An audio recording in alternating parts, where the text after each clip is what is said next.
देखा कि स्कॉर्पियो कृष्णा तक पहुंचने के लिए भोला का इस्तेमाल करता है और ऐसा करके वो उसके तक पहुंच भी जाता है। लेकिन इस बार स्कॉर्पियो खुद महंत को अतीत में छुपे उस अभिशाप की वजह बताता है, जो कि जुड़ा हुआ था एक साधु और राय परिवार से। तो एक बात जो बिल्कुल साफ हो जाती है कि अभिशाप तब तक आगे बढ़ता रहेगा जब तक रायवंश चलता रहेगा। और साथ ही आपने देखा कि कुलदीप राय रायवंश का अंतिम सदस्य है, परंतु ऐसा नहीं है, क्योंकि अगर ऐसा होता तो कुलदीप राय कब का मर चुका होता। इसका मतलब है कि कोई और भी रायवंश का बाकी है। और साथ ही आप दूसरी तरफ देखते हैं कि भैरव किसी परंपरा से बचने के लिए बलि चढ़ाता है। तो कौन है भैरव और क्या है वो परंपरा, साथ ही कैसे होगा इसका अंत, इस कहानी में आपको हर सवाल का जवाब एक साथ मिलेगा।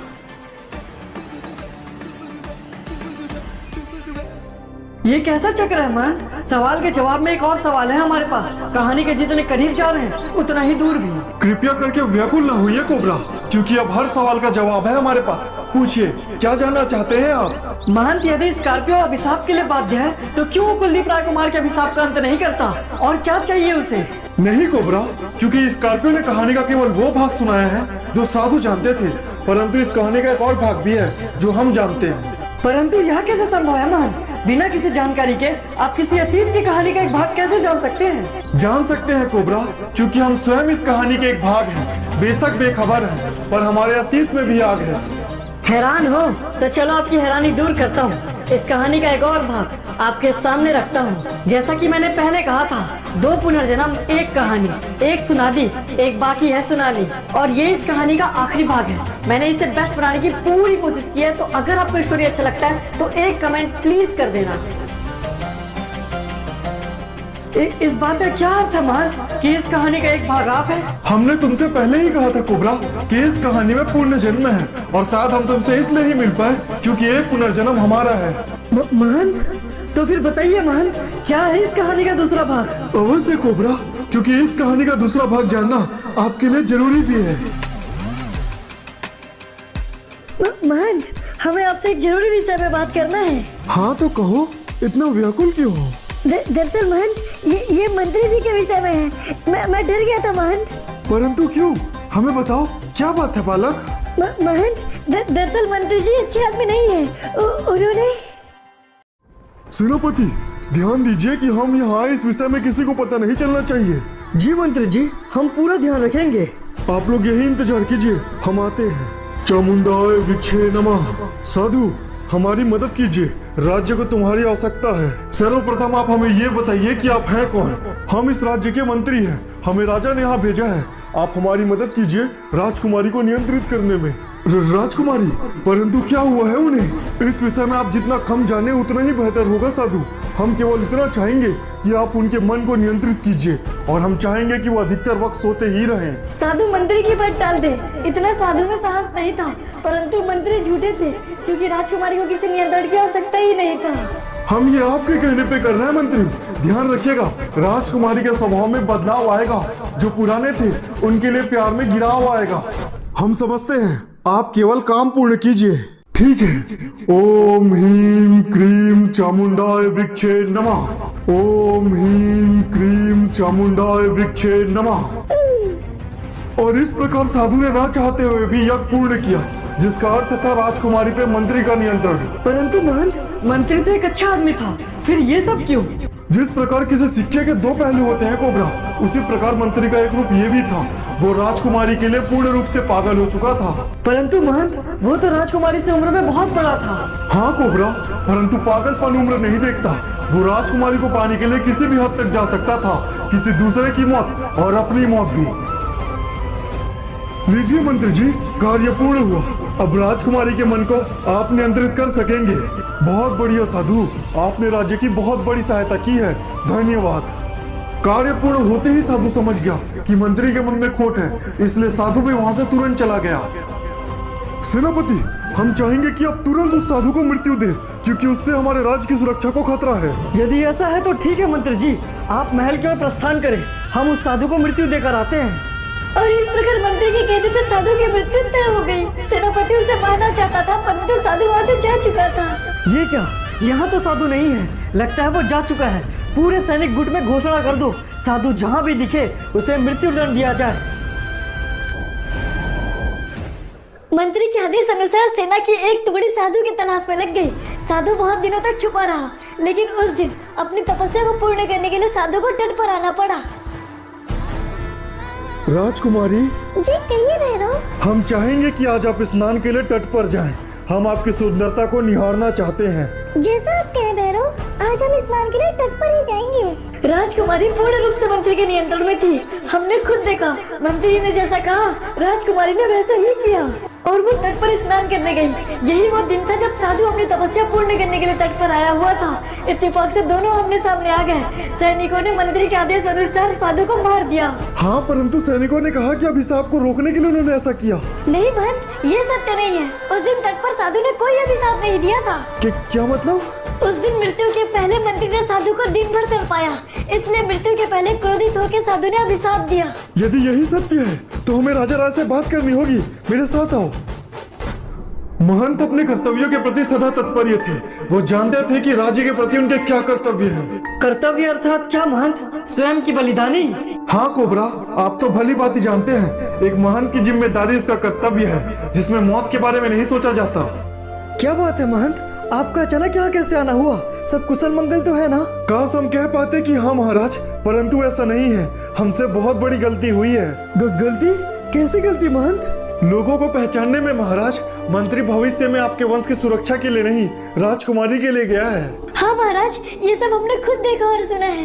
राजकुमारी मंत्री के वश में थी। और महाराज, मंत्री जानता था कि इस जन्म में तो मिलन संभव नहीं है, इसलिए उसने अभिशाप के आड़ में भविष्य को बेहतर समझा। तो क्या मेरी बेटी अभी भी मंत्री के वश में है? हाँ महाराज, मंत्री के मृत्यु के साथ ही राजकुमारी पे किया गया वशीकरण भी खत्म हो गया है, परंतु मंत्री भविष्य में राजकुमारी का इंतजार करेगा। और अभिशाप का क्या होगा महंत? अभिशाप हमेशा लागू रहेगा महाराज, क्योंकि मंत्री कभी भी अभिशाप के खिलाफ कदम नहीं उठाएगा, क्योंकि वो जानता है इससे उसे खतरा होगा और उसे केवल राजकुमारी चाहिए होगी। तो फिर अब क्या होगा महंत? हमें माफ कीजिएगा महाराज, पर हमें स्वयं जाना होगा। हम सुरक्षा तो नहीं कर पाएंगे, पर एक जरिया जरूर बनेंगे। और इस प्रकार महंत का अंत और हमारा पुनर्जन्म हुआ कोबरा। लेकिन जैसा कि हमने कहा था, हम केवल एक जरिया हैं। हम पूर्ण सुरक्षा नहीं कर पाएंगे। सुरक्षा आपको करना होगा कोबरा। इसका मतलब भैरव उस लड़की की तलाश में है महंत? हाँ आलोक, और उसे कोई फर्क नहीं पड़ता कि इस जंग में कौन जिएगा और कौन मरेगा, पर समस्या की बात यह है कि राजकुमारी ने पुनर्जन्म ले लिया है। और अगर राजकुमारी ने पुनर्जन्म ले लिया है तो भैरव ने भी तलाश शुरू कर दी होगी। हाँ, और भैरव उन्हें पाने के लिए हर नामुमकिन कोशिश करेगा। लो, तुमने जैसा कहा था, सन 2000 जून के महीने में जो भी लड़कियां बरमुडा में पैदा हुई, हमने उन सबको उठा लिया है। तुमने पहले भी बहुत काम बिगाड़ा है, लेकिन इस बार अगर तुम्हारा काम गलत हुआ तो तुम नहीं बच पाओगे, क्योंकि अब सिर्फ एक दिन रह गया मेरे पास। रात के 12 बजते ही सब कुछ खत्म हो जाएगा। मुझे नहीं पता कि रात को 12 बजे के बाद क्या होगा, पर मैंने लड़कियां पूरी लाई है, चलकर देख लो। यहाँ सिर्फ वो लड़कियां हैं जो सन 2000 जून के महीने में पैदा हुई थी, जैसा कि तुमने कहा था। नहीं, इनमें से कोई भी वो नहीं है। तुम्हें कैसे पता? मैंने अच्छे से देखा है, यही वो लड़कियां हैं जो जून के महीने में पैदा हुई थी। नहीं, ये नहीं हो सकता। तुमसे पक्का कोई चूक हुई है, सच बताओ, वरना। नहीं, मैं सच कह रहा हूँ। एक मिनट, एक और लड़की थी। ठीक है, क्या मतलब? अभी कहाँ है वो? रिकॉर्ड के हिसाब से तो मर गई है, पर मुझे रिकॉर्ड में कुछ गड़बड़ लग रहा था। तो फिर पता लगाओ उसके, क्योंकि वही मेरे काम की है। ठीक है बॉस, हो जाएगा। तुमने पहले ही बहुत समय बर्बाद कर दिया है मेरा, अब और समय बर्बाद नहीं कर सकता मैं, इसलिए उस रिपोर्ट की एक कॉपी मुझे भी ला कर दो। ठीक है बॉस, सब हो जाएगा। हम ढूंढ निकालेंगे उस लड़की को। ढूंढना ही होगा, वरना इस बार तुम सबकी चिता जलेगी। भैरव परेशान था उस लड़की को पाने के लिए, पर मजबूर था वो, क्योंकि कोई सबूत नहीं था उसके पास उस लड़की तक पहुंच पाने के लिए। उस मरी हुई लड़की को ढूंढो, वरना ये साला सच में मार डालेगा हम लोग को। अभिशाप को प्रकोप में आने में भी वक्त है, परंतु राजकुमारी, उन्हें खतरा है कोबरा। तुम्हें उन्हें सुरक्षित करना होगा। अवश्य महंत, परंतु कुछ समय पहले ही बरमुडा में एक लड़की का अपहरण हुआ था। कुछ लोगों ने किया था। जब मैंने पता लगाया तो पता चला कि वो लोग भैरव के लिए काम करते थे। अपहरण? और क्या पता चला तुम्हें उनके बारे में? कुछ खास नहीं महंत, परंतु हाँ, वो एक ऐसी लड़की का तलाश कर रहे थे जिसका जन्म सन 2000 जून के महीने में हुआ हो। जून अर्थात बरसात और गर्मी का मौसम। ऐसे ही मौसम में राजकुमारी का भी जन्म हुआ था, अर्थात उनका पुनर्जन्म भी ऐसे ही मौसम में हुआ होगा। परंतु महंत, इसमें भी एक समस्या है। सन 2000 जून के महीने में 6 लड़कियों का जन्म हुआ था, जिनमें से 5 तक भैरव कब का पहुंच चुका होगा। तुमने 6 लड़कियों का जिक्र किया कोबरा, छठी लड़की कौन है? नहीं थी महंत, कुलदीप राय की इकलौती बेटी राधा राय, जो कि बहुत समय पहले ही मर चुकी है। राधा? कोबरा, तुम्हें राधिका याद है? तुम्हारा प्यार? हाँ हाँ कोबरा, वो कहती है कि वो अनाथ है, पर उसका असली नाम भी राधा ही है। और बताओ आलोक, और क्या जानते हो तुम उसके बारे में? यार राधिका, मुझे ना लगता है कि तुम मुझसे बहुत कुछ छुपाती हो। अच्छा, और ऐसा क्यों लगता है तुम्हें? तुम्हारे नाम को ही देख लो ना, तुम कहती राधिका हो लेकिन साइन राधा बोल के करती हो। वैसे तुम्हारा पूरा नाम क्या है? देखो आलोक, कुछ बातें होती हैं जिन्हें भूल जाना ही अच्छा होता है, लेकिन फिर भी जब मैं छोटी थी तब मेरी मम्मी खत्म हो गई। पापा को सिर्फ पैसों से मतलब था, वो बहुत से गैर कानूनी काम करते थे, मैंने इसलिए घर छोड़ दिया। अब प्लीज और कुछ मत पूछना यार। और कोबरा, मुझे पूरा यकीन हो गया है कि उस दिन राधिका कुलदीप राय के बारे में ये बात कर रही थी, क्योंकि कुलदीप राय से बड़ा डीलर पूरे बरमुड़ा में कोई नहीं है। बिल्कुल सही। और महंत, इसका मतलब लालसा और अभिशाप एक ही जगह के खड़े हुए हैं, क्योंकि राधिका ही वो लड़की है जिसकी मृत्यु से अभिशाप आगे बढ़ेगा, लेकिन भैरव उसे पाना चाहेगा। हाँ, परंतु एक सच्चाई ये भी है ना महंत कि ये जंग इन दोनों को भारी पड़ेगा, क्योंकि इंसानियत के लिए कोबरा लड़ेगा। हमें आप पर पूरा यकीन है कोबरा, परंतु जो जंग हमारी है उसे हमें ही लड़नी होगी। यज्ञ की तैयारी करो। मुझे पता था कि तुम मेरे रास्ते में रुकावट जरूर पैदा करोगे, पर फिक्र मत करो महंत, एक बार शाम का पहर शुरू हो, उसके बाद सिर्फ तुम्हारे हिस्से में मृत्यु होगी। लेकिन मृत्यु तो किसी और के हिस्से में भी थी, क्योंकि राय के नजरों में शराफत की कोई महत्व नहीं थी। कृष्णा कहाँ है रे? माँ, तुम ना आराम कर लो, भाई बहल गए हैं, जल्दी आ जाएंगे माँ। क्यों अपनी माँ को झूठी तसल्ली दे रहा है रे? बता क्यों नहीं देता? तेरा भाई खूनी है, उसे पुलिस वालों ने पकड़ा है। नहीं मालिक, ऐसा मत बोलिए, भाई ने बोले वो आ जाएंगे तो वो आ जाएंगे। हाँ, आना तो पड़ेगा उसे, तुम लोग के लिए। साले ने बहुत नुकसान करा दिया, अब भरपाई का वक्त है, चलो हमारे साथ। मरता क्या ना करता, जहाँ मौत चलाती वो भी उसके पीछे ही चलता।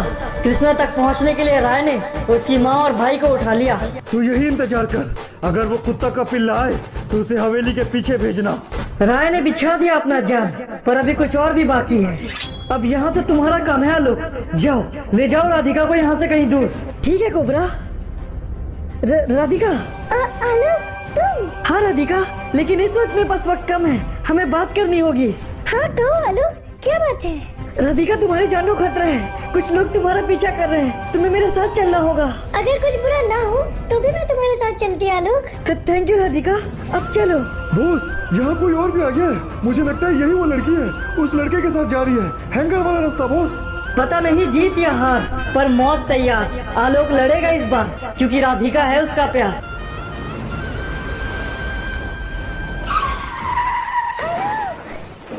राधिका, तो तुम ठीक तो हो ना? वैसे ये सवाल तो मुझे पूछना चाहिए।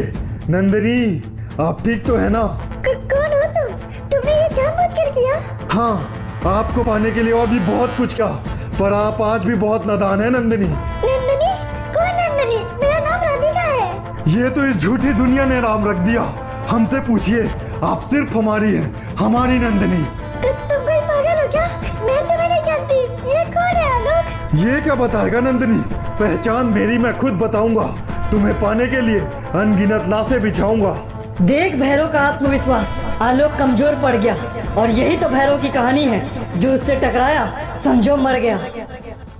ओम त्र्यंबकम यजामहे सुगंधिम पुष्टिवर्धनम। ये क्या महंत, मौसम में अचानक परिवर्तन कैसे? आप लोग व्याकुल ना होइए, ये वक्त हो चला है उसके आने का। सब कुछ जानते हुए भी क्यों टकरा रहा है महंत? वक्त रहते हट जा, मैं तुझे जीवित छोड़ दूंगा। परंतु उस जीवन का क्या अर्थ होगा साधु, जो किसी दूसरे जीव के काम ना आ सके? गलत, तू गलत है महंत, क्योंकि तू जिनका साथ दे रहा है वो खुद कातिल है।